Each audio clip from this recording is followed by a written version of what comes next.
दोस्तों नमस्कार, मैं हूं संजीत कुमार और आपने देखना शुरू कर दिया है बिहार टीचर पॉइंट। दोस्तों आज बात करेंगे बिहार विद्यालय रसोईया के बारे में। देखिए, बिहार में विद्यालय में जो रसोईया हैं वो बहुत बेहतर तरीके से काम कर रहे हैं। बहुत सारे ऐसे भी रसोईया हैं जो रिटायर भी हो गए, वो रिटायर हो गए लेकिन उन्हें किसी तरह की कोई सुविधा नहीं मिली, बहुत कम वेतन पर। पूरे देश में आप नज़र दौड़ाइएगा तो जितना बदतर हालत, जितना खराब हालत रसोइयों का है उतना बदतर हालत किसी का भी नहीं है। सबकी मांगें सुनी जाती है, सबकी बातें सुनी जाती है, लेकिन रसोइयों को, विद्यालय सहायकों को की बातों को सुनने वाला कोई नहीं है।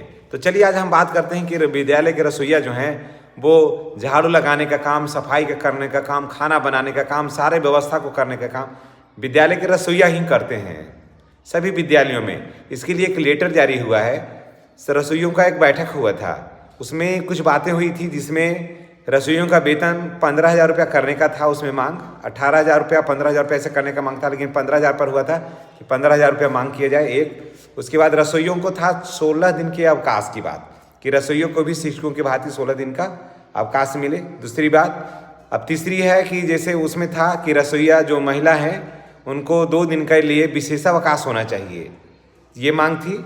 और उसके बाद रसोइया का जो काम था कि वो बाहरी काम जो था उससे उसको छुटकारा मिलना चाहिए, साफ सफाई से। तो इन सारी मांग जो मानी गई थी रसोइया का, इस पर बहुत सारी बातों पर मुहर लगा है। उसमें से एक बात जो मुख्य रूप से है हुआ, जो लास्ट वाला था कि विद्यालय के जो रसोइया हैं वो विद्यालय की सफाई नहीं करेंगे।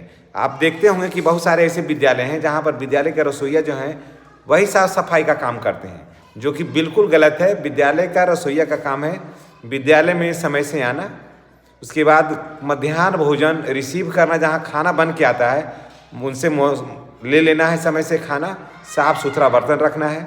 उसके बाद जहाँ खाना बनता है वो परिसर को साफ रखना, उसको साफ रखना है, किचन को साफ सुथरा रखना है, बर्तन को साफ रखना है, और समय से बच्चों को साफ सुथरा स्वच्छ गर्म खाना उपलब्ध करवाना है।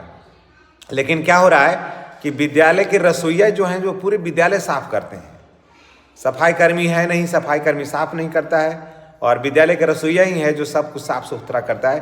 तो इस पर सरकार ने एक बहुत अच्छा कदम उठाई है कि अब किसी भी विद्यालय के रसोइया को जो है विद्यालय का सफाई नहीं करना है, उसे साफ सफाई नहीं करना है, वो किचन को साफ रखेगी, बर्तन को साफ रखेगी, साफ सुथरा गर्म ताज़ा खाना बनाएगी या बनाएंगे जो रसोइया पुरुष हैं, यही उनका काम है। तो एक मांग तो उनका पूरा हो गया कि अब जान लीजिए कि बिहार के किसी भी विद्यालय में रसोइया को विद्यालय परिसर क्लासरूम में झाड़ू धोने की जरूरत नहीं है। उसके लिए ऑलरेडी जो है अब एक कर्मचारी की नियुक्ति हो गई, सफाई कर्मी की नियुक्ति हो गई है।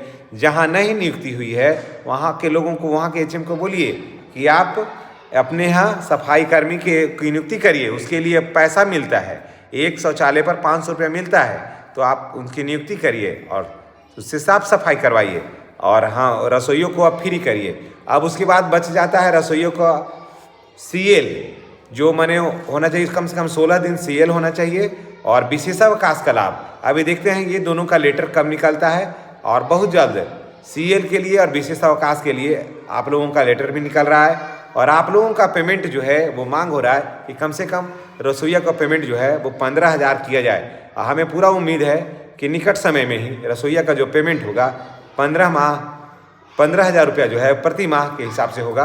और रसोइया का एक और भी मांग था, पहले उसका मांगा गया कि पहले रसोइया क्या होता था कि 12 महीना काम लोग करते थे रसोइया में और मिलता था 10 महीना का पेमेंट। अब वो ख़त्म हो गया, सभी रसोइया का पेमेंट जो है वो 12 महीना का मिलता है पेमेंट।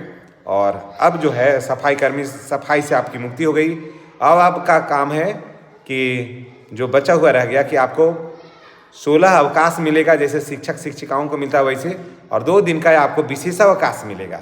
जो महिला शिक्षिकाओं को मिलता है 2 दिन के लिए, वो आपको पीरियड के लिए अवकाश मिलेगा, ताकि आप लोगों को जो है ना इस तरह का सुविधा, इस तरह का लाभ जो है ना वो आपको मिलेगा। चलिए, जानकारी आपको कैसी लगी है कमेंट करके बताइएगा।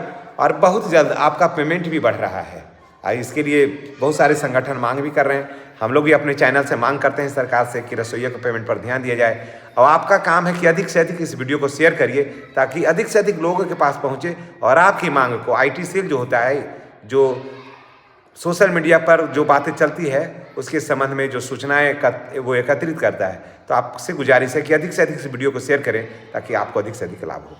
धन्यवाद। जय रसोइया, जय बिहार।